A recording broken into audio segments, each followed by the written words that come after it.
Good morning, friends. Good morning, friends and allies of unity. I'm very happy to see you again and to be among you. I have a set of thoughts that I've put together, and I must say I'm influenced these days by the thought that a holographic view of the society is going to be very helpful for us.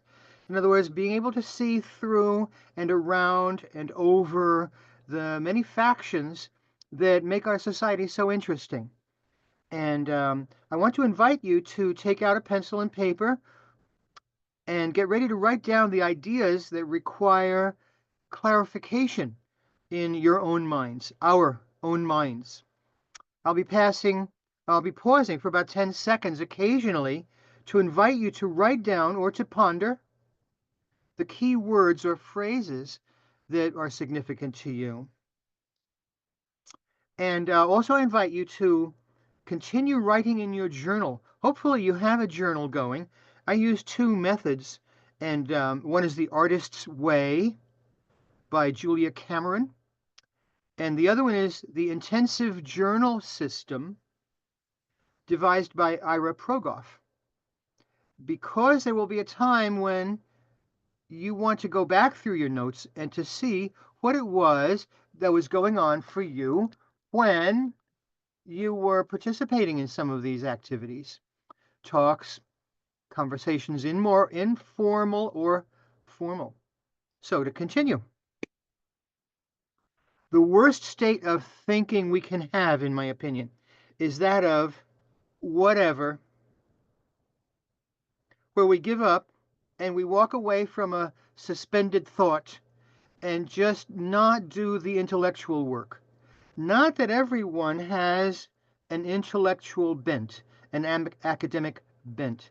Not necessary to follow through with our thoughts, because this is the way some of the important tenets of our thinking are going to be dissolved and get lost. And in my own home, I've always coached my daughters not to say whatever. No, let's talk about this. And let's go around and find these thoughts and see how they come back to us. How do they come back to us? So we can walk away from the good exercise of conversation in order to avoid conflict. But conflict is always going to be around, just as night and day, comfort and discomfort, hunger and satiation, right and wrong. These are conflicts, but also contrasts. And if we can acknowledge the contrasts, maybe we can process a little bit better the conflicts. And I've said this before on other talks, but one of the most valuable things we can do is to look at the way we use words. I'm constantly doing this in my own teaching, where the words can influence the way people feel about what is going on in their minds and in their bodies. And one of the words that is very helpful to re-examine is the word but, the conjunction but, not the anatomical feature, mind you. But this but is a really big but. And it signifies that we have something to deal with. There's a conflict there. I want to rake leaves, but I want to practice my music. Okay, suppose I change that word but, that conjunction. Suppose I change it to and. I want to rake leaves and I want to practice. Now I have a choice. And now I have a choice. Maybe time will be limited with one or the other.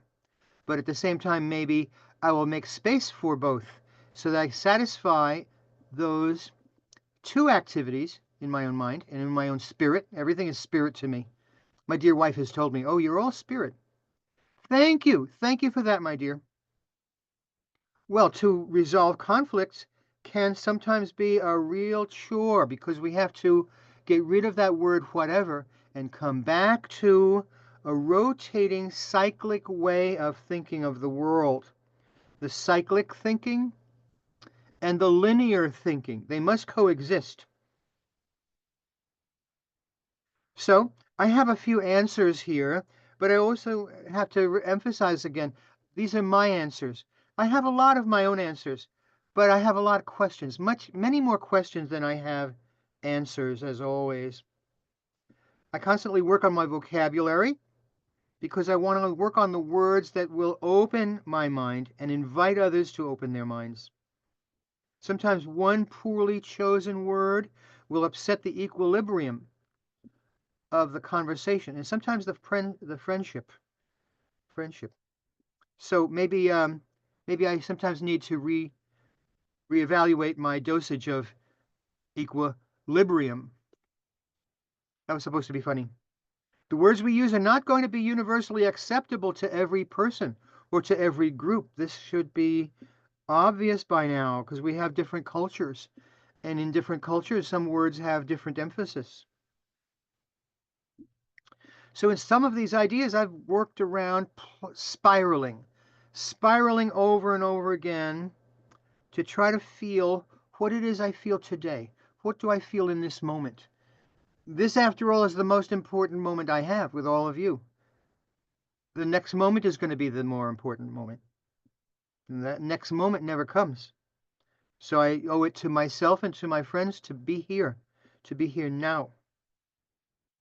And this is a system of education as well, to re-examine our thoughts, to re-examine journal entries, and in that way, education, the word education comes up. I'm a third generation teacher. I have a daughter who is a fourth generation teacher, and I see that education has some issues that are the main source of problems in this world. In other words, that new fact, that new idea, that new practice is not being given enough importance in our lives to reabsorb some of the facts that are going to enlighten us. When I say enlightenment, I don't mean that big mountain, the holy mountain that everyone wants to climb. I also mean a temporary state where we can revisit that aha moment to be able to say, I get it. I get it. And there's that one new thing we can learn about that person that's on our minds very many times. What is it that I can learn from that person that's going to illuminate me? That one thing might change a lot about the way you feel about these people in the world. Are we going to be masters of anything? Don't ask me that. I don't know. I don't know. But I do know that I have everything to learn. And every time I learn that one new fact, it opens more doors.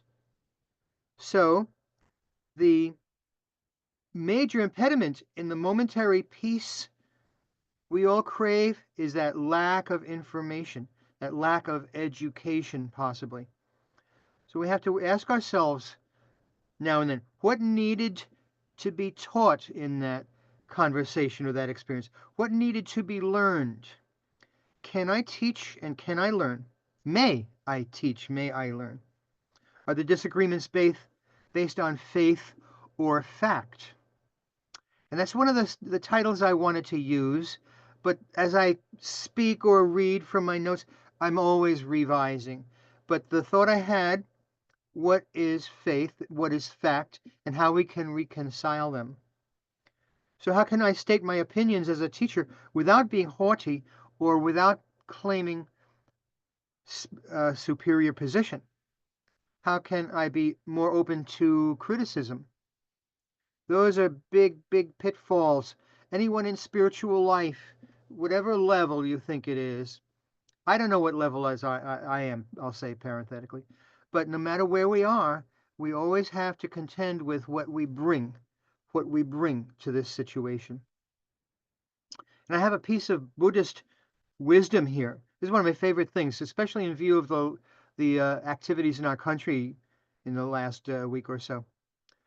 Winning gives birth to hostility. Losing, one lies down in pain. The calmed lie down with ease, having set winning and losing aside. So if I can find repeatedly my own center, I believe I will do better. I believe. There's my faith element. I believe. Is it a fact? It will be a fact only if I succeed in realizing that idea.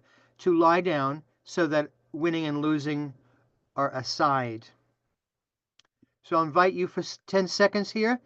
Go to your notes and write down a key phrase if you like.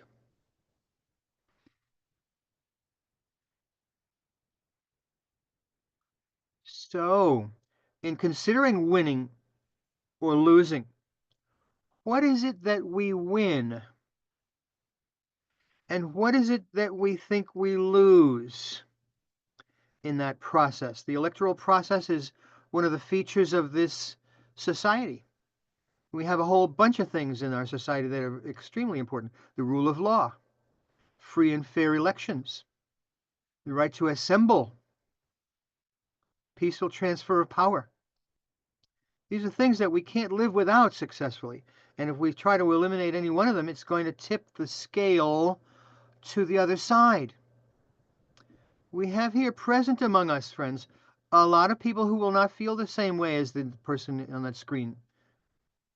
But we have the opportunities always to share, to share. And hopefully, the sharing is going to provide some fuel for reconsideration. So, what is it that we win or lose? Is it status, social position, money, power? I've never known what to do with some of those things, you know? I've been presented with opportunities, we all have. We all have. For growth, for accumulation of wealth. But just speaking for myself, the moment I saw the BS in the situation, it was no longer important to me to be there. So I found other directions, you know? I have enough money. I have enough. And that's enough. Sometimes enough is too much. You know, how much is enough chocolate cake? Well, sometimes enough chocolate cake is too much. And sometimes wealth and power can be the same thing. Sometimes they are like drugs for some people. Is it bad to have money or power? No, I would never say that. But it's also good to know that we can handle the opportunities that are presented to us. So we've got to learn how to work together better. Are we so divided that we can't work together? I don't think we're that divided. We will never be that divided. What does it mean when people cannot work together? What does it mean when people will not work together? Now, those are possibly two different ideas. What we are able to do and what we are willing to do. Sometimes they are in opposition. There's a wonderful book, Yoga in War and Peace. It has a newer title now, but it was written by Pandit Rajmani Tigunayat, and he was my mentor at the Himalayan Institute. And in this book, it points out that war comes from people wanting to do other people, or rather, they want people to do things that those people don't want to do. I come to my workplace. I say, "Oh, good morning, Fred. How you doing?" "Oh, wonderfully." "Good, glad to hear it. By the way, Fred, do you have any other ties beside that one?" I'm just curious." "Well, hey, maybe Fred likes his tie. Maybe Fred doesn't want to change his tie. Maybe particularly not for me. Well, I should mind my own business and allow Fred to do something harmless to express his creativity, and that tie might be his favorite tie. I don't count in choosing Fred's clothing. And he wants to say so, but he stores it away. He doesn't want to make waves. He doesn't want to have conflict with the contrasts between us. So there's an instance. It's a minor thing, but those minor things expanded into intercontinental issues. Then they start to become very important. So along this pathway I'm trying to pursue here, linear thinking and cyclic thinking. I alluded to those earlier. We need both. We need both. Linear thinking. Here, key phrases would be progress, conquest of nature, the promised land motif, the Western movement, heavenly aspiration without earthly reconciliation or stewardship, that advancement, the creation as commodity, as a commodity, that is linear thinking. Training, programming, possession, quantity, newness, newness, the unique and original life in capital letters, life. So that is linear thinking. Now, my bank wants me to use linear thinking. They don't want me to be too creative about the numbers when we talk about money. So there's your linear thinking in a classical example. Now, cyclic thinking should coexist with our linear thinking. Cyclic thinking examples here would be atonement with creation, atonement, readjustment, Black Elk's sacred hoop, the community of creation, reconciliation of heaven and earth in aspiration, inward responsible life, the creation as source and end, source and end. Whereas linear thinking was creation as commodity, this is now creation as source and end. Education is cyclic thinking. Cultural process, relinquishment, or agreeing upon mutual benefit. Quality and renewal, these are cyclic thinking. The recurring of life and so-called death. Those are all cyclic thinking. So it's good to go back and forth. And one of the ways we can achieve more harmony in the society is to try to see the way people learn. Here's the reference to education again. Some of us are visual learners, kinetic learners, learning how something feels to do it, and oral, AU, oral learning. Those are three general ideas about how we learn. And sometimes when we understand how a person learns, we can better use examples in our descriptions to help that person understand the way we are learning. And this is a good thing. It keeps the flow. It keeps the flow. I'm going to give you another few seconds here to write something down.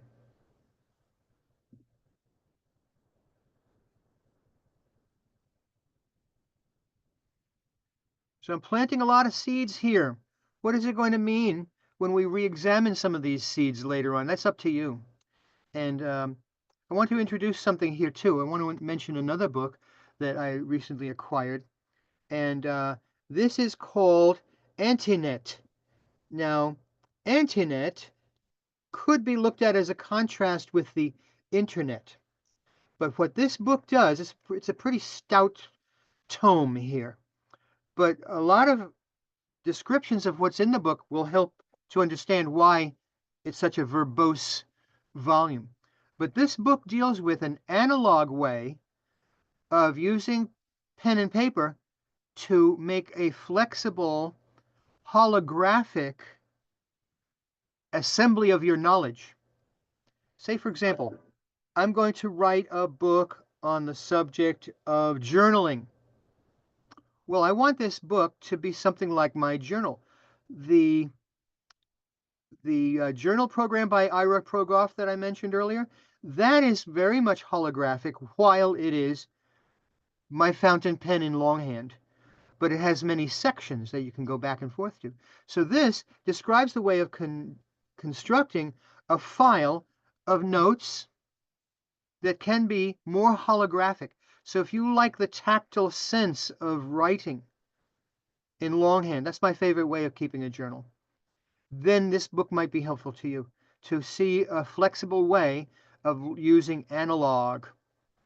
And analog now can be a very cyclic thing too. Look at the cyclic nature of the clock. I'm talking about the clock face, where the hand, when it's up vertical, there's 12. And it goes around through the numbers and back to 12 again. That's a cycle. That's a cycle. And through the day, the little hand goes around twice. That's a cycle. Along with your hunger and satiation, your sleepiness and your wakefulness are cyclic thinking. So that's the analog nature. Digital technology is also enormously cyclic. Enormously cyclic. It's an amazing thing how many writing programs exist that are very helpful. I like the one called Scribner, and there are many others. I won't allude to all of them naturally, but the idea of the cyclic nature of the computer is a very important one. But nevertheless, the computer is also linear. These computers are simply on and off switches, just like the light switch on the wall, on and off, except that there are many thousands of them in your computer. And they go on and off, and they go on and off, and electrical current is directed through a certain pathway of on and off switches. So it is a binary system. Also, it is an enormous number of binary switches that allow us to be flexible and choose any number of many, many pathways of knowledge. So cataloging your knowledge with an open mind, that's going to be very important. That's going to be an alternation between linear thinking and cyclic thinking in our personal education.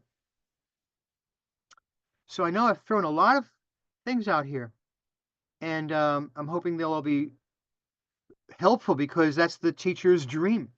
You know, all of us on a path or another of education are all here because we are needy. You know, on my path as an interfaith minister, I'm doing this because I am needy, not because I'm on anyone's pedestal. You know, so please don't do that to a minister. That's the worst thing you can do. Personally, I'll fall off and kill myself if you try to put me up there.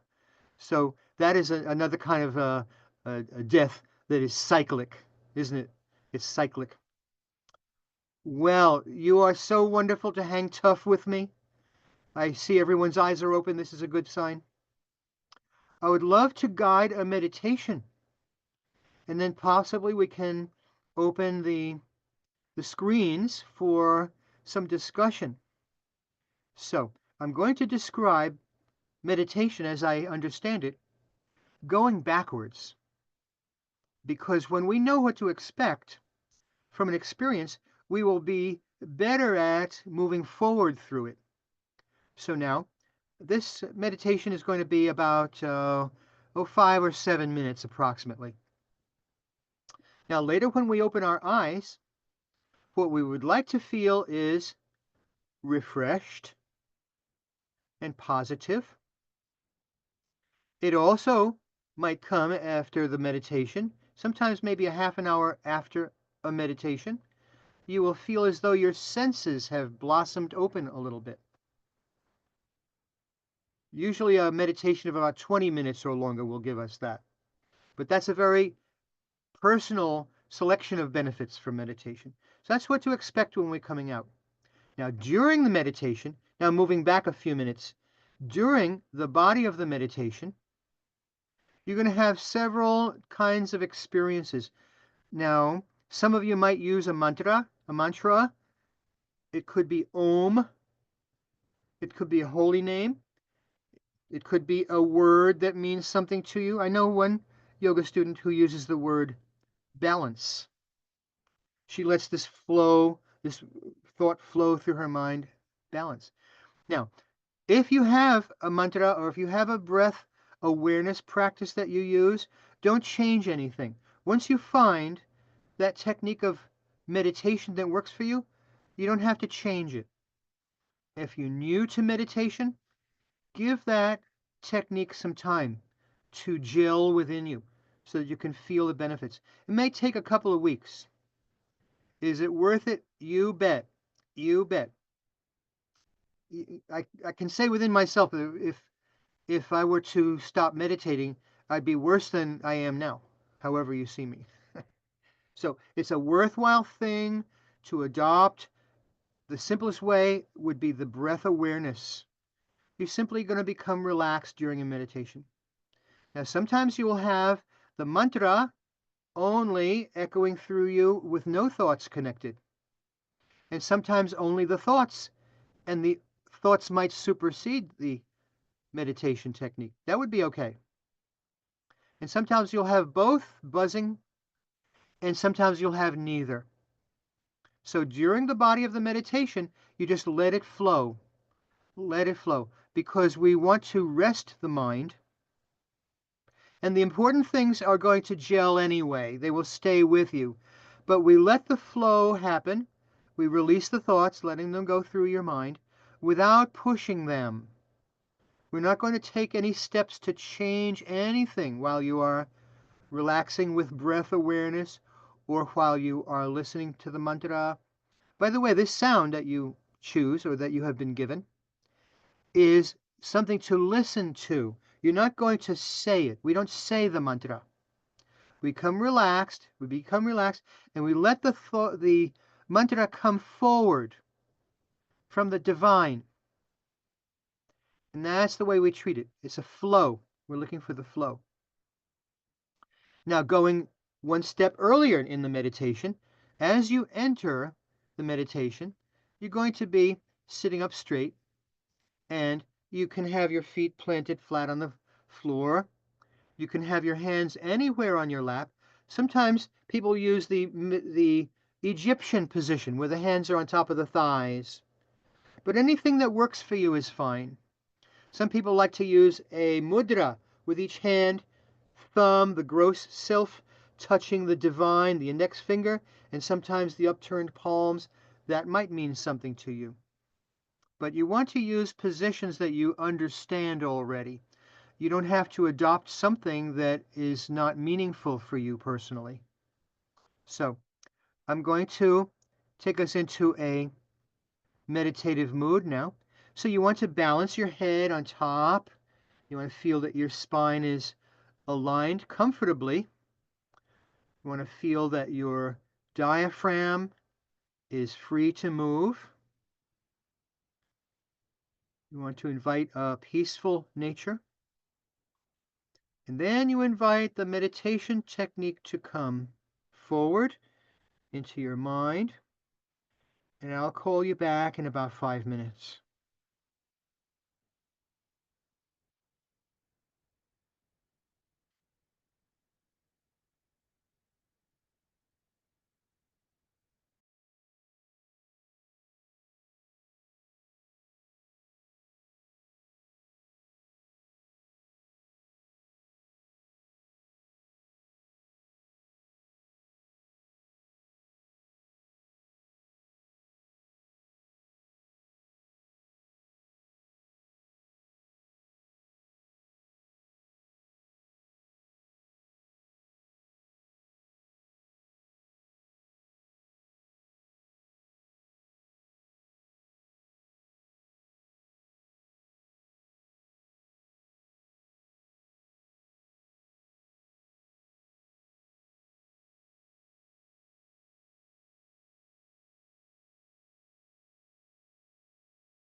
Okay, now at this time, we're going to come back gently.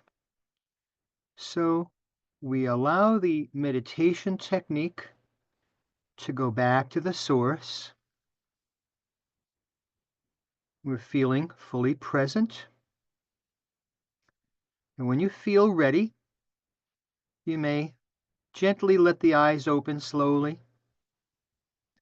And if there's too much information, you simply close the eyes again and you wait and you wait. We want this transition from meditation to wakefulness or alertness. We want it to be a very smooth transition. We want to preserve the peacefulness and the increased harmony within our minds and spiritual nature and in our bodies. So we're back again. And maybe you want to rotate your shoulders a little bit. Maybe you want to move your neck in a circular motion. So you can move your neck in a cyclic motion or in a linear motion, playing with words here a little bit. Well, look at this. Oh my goodness, you look wonderful. I think these 7 people on the screen have regressed in age a total of 27 years. My goodness. Oh, I'm so grateful for you. Now, if that's your first time meditating in a long time, bear in mind that for busy people, it is said that 20 minutes twice a day is good. That could be very good for a busy person who has a career and responsibilities of different kinds. But if you just sit in the morning with your favorite beverage and you look out the window for 5 minutes and you appreciate your blessings, Thanksgiving is every day. It's not just once a year. For me, it's every day. But if you can do that regularly, that can start your practice of meditation. But it should feel natural. Don't feel guilty if you don't meditate. Many people don't meditate. Maybe they don't need it. I need it because I'm a crazy person. But a lot of people don't need to meditate. And blessings to them as well. Blessings to them. So at this time, I'll conclude my presentation, hoping that you got something from this. And I'll turn our control to Neil and see what's next. Neil, what do you have going on over there? Well, I know that I've actually taken the instruction and wrote down a whole bunch of things, and it was, as most of your talks, profound and require lots of I remedial can hear thinking. you move the table. So I'll tell you what, a lot of times people don't like to be recorded, but I think if everybody's agreeable, I'd like to record the responses to your message today. Is that okay with everybody? I mean, it's up to you. And if you don't like to, because you're being recorded, say something, then that's fine too. You just won't say anything. You'll smile or you'll nod or whatever. So let's keep the recording going until I get a nasty chat message saying, shut that down or whatever. But I think there's so much that can be gleaned from just responses of the listeners in a message. It brings so much more value to it, John. So I'm going to keep it going. And everybody unmute your screens. If you unmute your little mute sign, because I can't unmute you. You have to do it personally yourself, and we'll let you continue with whatever you have to say. John, hi. I truly enjoyed today very, very much. Thank you for all the different ideas that you presented in such a cogent way. It was really, really kind and nice and gentle and open and intellectual. And I appreciated all those different ways that you gave to us. For a long time, I have been calling, they have the millennials and this and that generation. I have been calling this generation the whatever generation. And I think it makes it very difficult for them to get beyond their already known prejudices and the unknown prejudices that they contain within themselves by simply dismissing everything, by just simply saying the word whatever and turning their face away from truly contacting another person. Uh, I also appreciate in meditation, I just use as my mantra, peace, be still, peace, be still, and allow that to take me wherever it wishes to take me, as opposed to me trying to direct it. That's all from me. Thank you very much, John, for today. Me too. Thank you. Mhm. Mhm. Thoughts? John, I was uh, happy to see you delineate cyclical thinking from linear thinking, and it seems to me moderation and balance can bring both of those together. And another point that you made that I think could be expanded in another talk might be how sharing can bring reconciliation.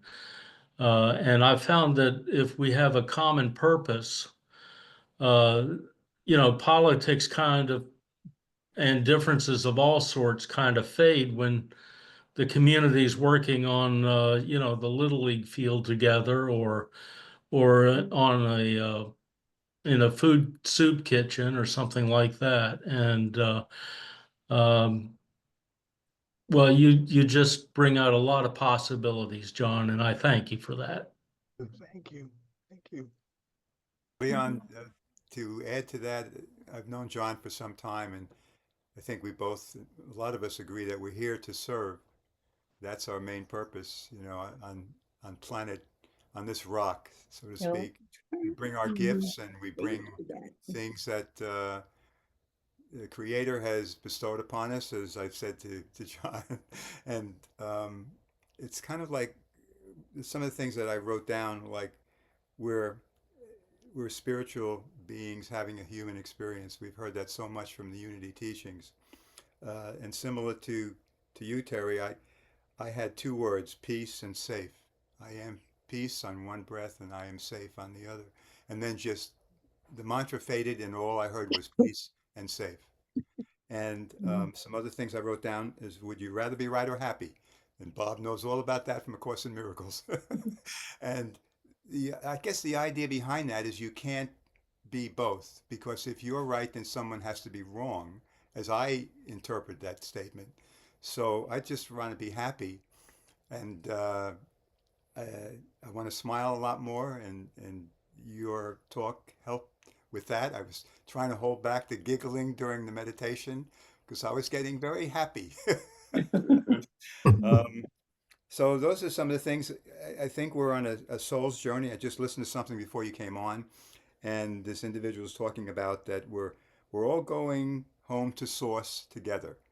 The amount of times that we reincarnate is part of the learning. I mean, we're here, this is school. And sometimes people like to say, you're being schooled. Well, okay. Mhm. I accept that. So yeah, that's enough for me. Go ahead. So somebody Mhm. else would like to voice their opinions. Mhm. Mhm. Well, I just want to say, John, it reminded me the win versus loss of an old John Denver song, and some of the lyric went, "Who's to say someone has to lose for someone else to win?" And and we have that concept of competition and being in competition with one another.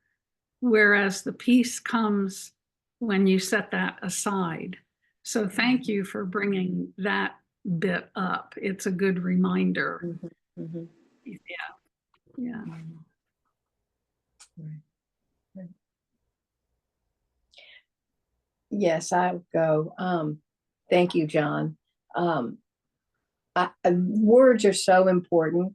I think years ago I used to teach logic, formal and informal. Sometimes there'd be debate aspect to that, and defining what the words mean is really important before you argue or discuss. And in my lower grade classes, that was a big part of learning a technique or a flow chart of when to, never quarrel, but when to argue, when to set it aside. And part of that was figuring out the person's worldview. And I think we don't take the time many times to figure out someone's worldview before we begin to engage with them. And when Right. they have a worldview that you don't understand, it doesn't matter what you say. It's nothing is going to get through anywhere. And I tell my kids, don't waste your breath. But if you ask a person to explain their worldview to you, what makes sense, what makes your world make sense, then you can engage them using their words, that they understand, and perhaps could bring reconciliation where someone thought they won and someone thought they lost, particularly right now. I mean, that whole thing, you're right, that winning and losing, it implies a game, um, and game playing, especially here in, politic town up here. It's it's what people do. It's all, and so you don't know in the linear sense what the reality of what's going on is. Someone may say something at work to lead you to believe this is the thing they want you to do, but maybe they really don't. Maybe they're getting you to do this for some other reason. So this idea of that there's some different levels to what's going on, rather than being totally upfront, understanding each other's words, understanding each other's worldviews, and be the person that can try to make the situation fertile, make the soil fertile for some kind of meaningful thing to happen. And so you made me think about all those things and the way I used to teach, and I just really appreciate that. I appreciate your meditation, because for me today, it was one where, the mantra totally got lost in whatever. It was just, just there, just open, and a hard one to leave. But anyway, very, very wonderful start to the week, to the Advent season, and to my thinking on certain things. So, and Zach, go ahead. I know you're trying to say something. And I also am always so grateful for your book recommendations. I've I've purchased or looked into purchasing several of those just at a moment's notice, because they've been inspiring. And today, what happened is that you reminded me of Black Elk, who was one of the first spiritual teachers that I actually was made aware of.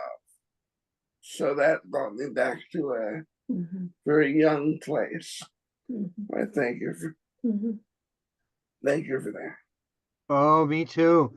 To interject a moment among your comments, I really deeply appreciate the acknowledgement about the importance of words.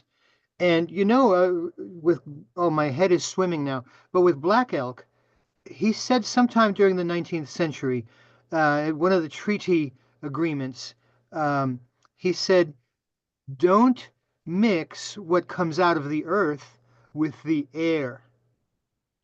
Well, industrial revolution being what it has been, we didn't honor that.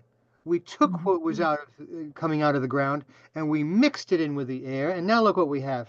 In my era of the 60s and 70s, we were very concerned already about this, and nothing significant was ever done about it, because money happened to be more important than the cleanliness of the air.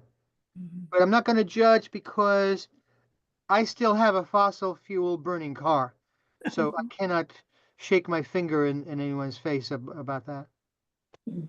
Well, the thing about that is, though, that even if you have an electric car, you have a fossil fuel burning car because you have to put electricity into it. And the electricity has to be created someplace through some form, one way or the other, until we can connect with the sun and the wind completely. Then we might have something going there. You mentioned, Jody, about words, defining words. That goes all the way back to Cicero, who used to say, before I debate you, first we must define our terms. Great. Oh, great. Mhm. Wonderful. Mhm. If I John, may interject again, yeah, and I see Zach wants to say something too, but I made copies of this. I found this on the internet, the baloney detection kit, Carl Sagan, and he gives a whole list of things. And one of my favorite things to do is I go to a website that has something like this, and I copy it and I make a Word document, taking out the photos or other links that I don't need, and I make a handout for it. I made a bunch of these, but maybe it's my own cynicism, but the people to whom I would like to give this are not going to read it. And maybe that's my own pessimism, but there are a lot of wonderful tools on this. So Carl Sagan's baloney detection kit, it's very useful. Remember that. if you get it to me, I would love to distribute it. Okay, Neil, I shall. Yeah. I'll send it to you as an attachment. And the other thing I wanted to say about when you brought up Artist Way, and then Zach, I want to bring you back to your comments. Um, I know I'm familiar with the Artist Way, and I work with that a little bit.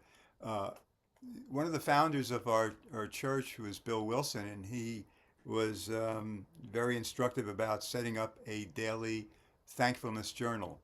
And I've Mm. been doing that. I've got volumes every day. I'll just, what did we do today? And just write it down and remember, oh, wow, I'm thankful for this. I'm thankful for that phone call, whatever. I'm thankful for Navy Federal Credit Union allowing me to take out $1,000 for food. So there's a lot of stuff that the other one was the in what is interpretive journal or something. No, the inner, Or the intensive journal system yes, or okay. program. Yeah, just send me a bibliography, a small one, and I'll put that out as well. Um, Thank you for asking. but one last thing was that I was thinking when you were saying about raking the leaves, my mantra was I'm going to rake the leaves, and very soon will be rewarded with time to play music. That helps with Well, when you're a procrastinator, you need an incentive. Right, you need Yeah. that carrot, So Zach, what were you before I Uh, rudely interrupted you? no, not rudely, just in the course of events. Um, um, Thinking about Cicero reminded me of my classics teacher, who words were acknowledged as a holy thing. Uh, the construction of poetry was acknowledged as a thing to bring people together. And Shakespeare was absolutely on par with the Bible. right? It bothered some people the dimension in which he said this, but all the classics always had some impeach. The Iliad, the Odyssey, and Cicero, and all of that. And she was with me today as we talked about these things. Yeah. Zach, maybe if we looked at all our words as being holy, we might not speak as many words. Yeah. Yeah. that's it. Patty, do you have anything that you'd like to share? I'm just loving just being immersed in this good, wonderful, amazing, miraculous company. Thank you, John, for being here today. We always love seeing you and hearing you and being with you.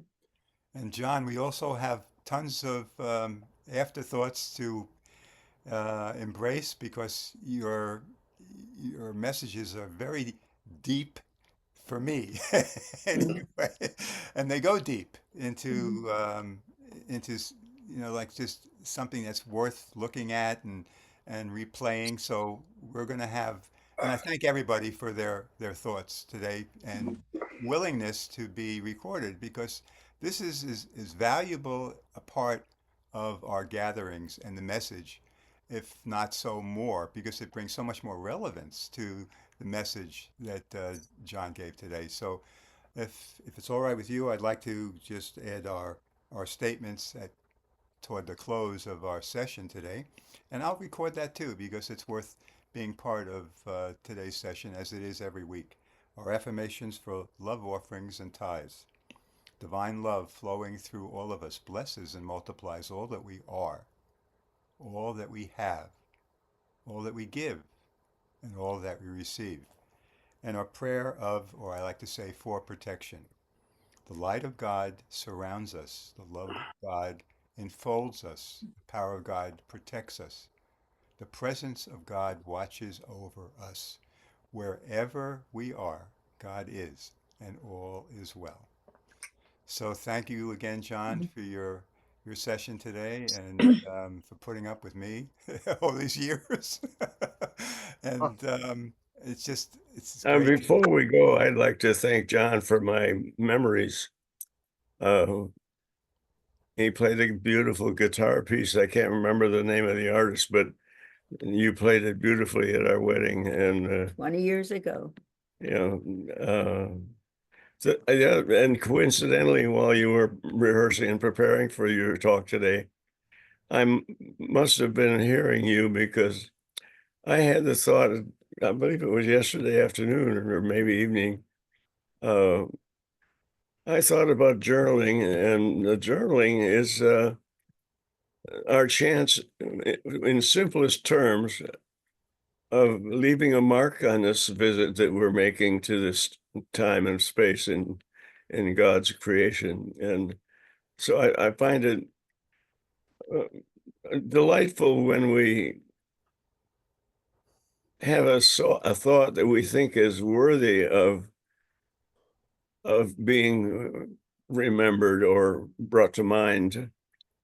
And so when you express what you did today, you help us to visualize the importance of what Jesus taught us about go into a closet and be still and don't stand on a street corner and wave your arms to attract attention or anything. And but thank you again. I noticed you never wave your hand. I don't understand that.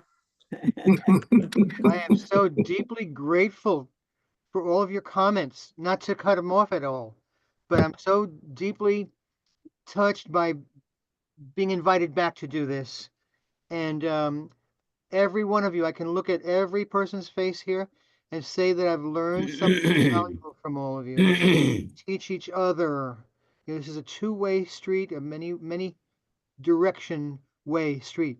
So I love you all. I can say that really in a very sincere way. You're all important in this community. So yes, Neil, I will be sending you some notes and a little bibliographic note about some of the books and stuff like that. Oh, so what else? What else is God's plan? Divine order. Oh Love you yes, all.